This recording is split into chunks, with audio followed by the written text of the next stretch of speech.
cable sports channel, except GSMC Sports Network is absolutely free. Hello everyone and welcome back yet again to the GSMC Fantasy Sports Podcast, brought to you as always by the GSMC Sports Network. I hope you liked these past two segments dissecting some fantasy football questions, comments, and concerns. But right now, we are going to be looking specifically at certain teams who can contribute to your fantasy rushing success.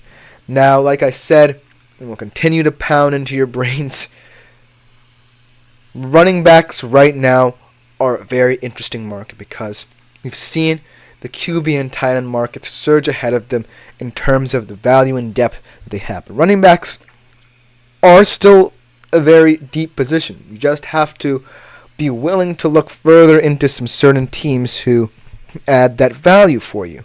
And these five teams that I'm looking at right now certainly have that versatility. So without further ado, let's jump right into them. Starting off with a team that I mentioned in the prior segment, the Pittsburgh Steelers.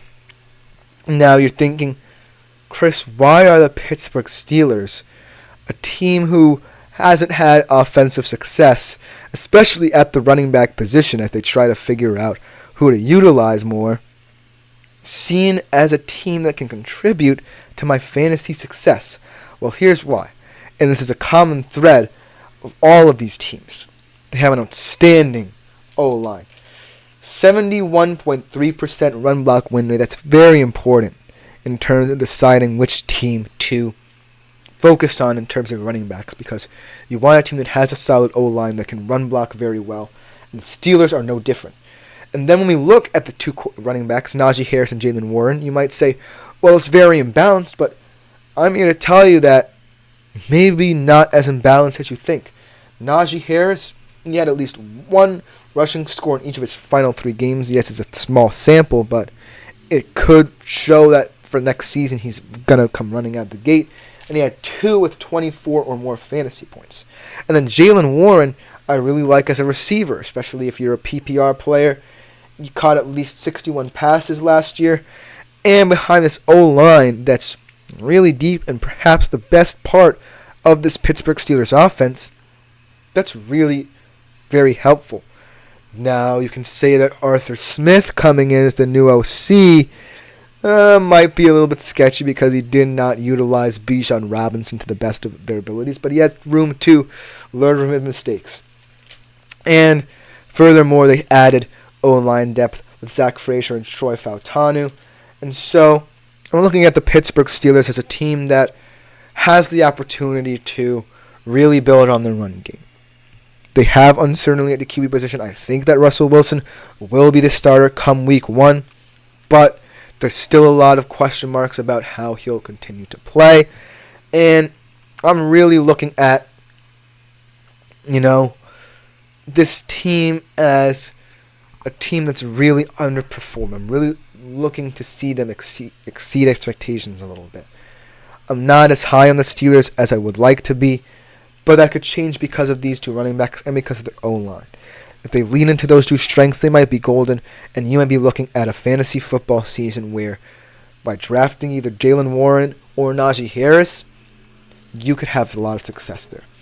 Now let's switch to a backfield that seems a little bit more certain to me and has been overshadowed due to their receiving group and their exciting young rookie quarterback, and that is the Chicago Bears. DeAndre Swift had a fantastic season as an Eagle last year after moving from the Lions. Now moves to the Chicago Bears. I really think he's going to be very relied upon in the run game right off the bat if Caleb Williams does not settle as the Chicago Bears expect him to. And they also have a fantastic O-line as well. 74.6% run block win rate. And what I love about the Chicago Bears is because of their depth and experience at certain positions that opens up what they can do on offense as well. I see that DeAndre Swift is a fantastic rusher, and I appreciate that part of his game, but I really think this opens up a lot more in terms of the screen game for the Chicago Bears, because if, say, Caleb Williams has a rocky start and the Bears just need a little bit of consistency from him, a little bit of rhythm, a little bit of tempo, screen action games, 11, 12 set personnels will help Caleb Williams in the long run. I think that in that setup, he is really going to benefit just from the depth and experience at the running back position. I think that Swift out of Roshan Johnson and Khalil Herbert definitely has the most value because he adds both traits that those two guys really experiment with well. And I think that by combining all three of them, you have one of the more talented running back rooms in fantasy, not just real life, but in fantasy as well. Most importantly, DeAndre Swift had 2 games with 21 or more points in the last 5 games, and it's going to continue. I really, really like what the Chicago Bears are building here, and I really hope that this running back room is an integral part of their growth as a team. But the next team that might surprise you a little bit is the Dallas Cowboys. They lose Tony Pollard, who, after a breakout year about 2 years ago, kind of regressed to the mean. They signed Zeke Elliott. But I really, really think that if they allow Zeke the freedom to get those crucial yards, the Dallas Cowboys as a rushing team will be very successful. Because the thing about Dak Prescott is he stagnates at the latter ends of the year because a lot of pressure is put on him. He needs kind of that burden lifter. The guy who can just grind it out through that little period. And they have one of the best O-lines in the league. 72.4% run block win rate. And I think that Zeke Elliott is really undervalued. A, as both a bell cow running back and B, as a receiving running back. He had 2 seasons with 51 receptions. He had 51 receptions actually in 2023. And I really think that Zeke Elliott just breaks open the playbook a little bit for the Cowboys. I think that Mike McCarthy, he isn't necessarily seen as a running football coach, even though he is kind of conservative in his approach. And last year especially, he really let Dak Prescott shine, and then they stagnated a little bit. But adding someone like Zeke Elliott, no matter how rough of a career he's had to date, really adds value to getting back to that momentum lifter. And Mike McCarthy is someone who can run the football. He did run the football the 14th most times in the NFL last year. So while it's not at the higher end of what you want, it really does allow you to focus on all aspects of your offense. And it's not just Dak Prescott throwing the football X amount of times and tiring himself out come playoff time.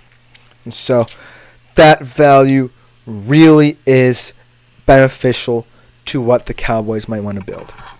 And then let's go to another team who, after switching to a more running-oriented screen action game kind of style of play, really led to their benefit, led to their QB's benefit, and that's the Buffalo Bills.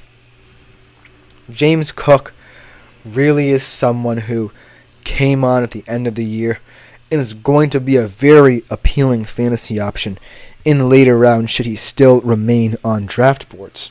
He had 1,122 yards last year, 33 yards of 100 or more, and the Buffalo Bills offensive line really solidified around that cause as well. 71.8% run block win rate. And here's an important stat to know.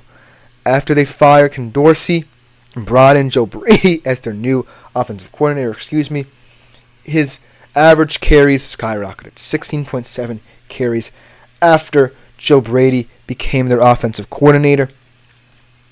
And that really, really intrigues me because the Buffalo Bills are very similar to the Dallas Cowboys in that they're over-reliant on Josh Allen sometimes, and they just need some weight to be lifted off his shoulders, especially come playoff time when he's a little bit fatigued.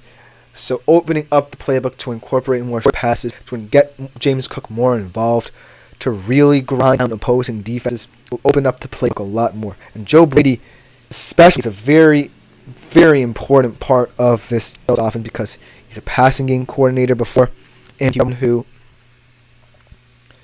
developed a lot of young QBs before. And so just him alleviating the pressure surrounding Josh Allen really makes me hopeful what the Bills can do. But the last team I want to talk about is kind of no surprise, but for a very unexpected reason. It's the Los Angeles Rams.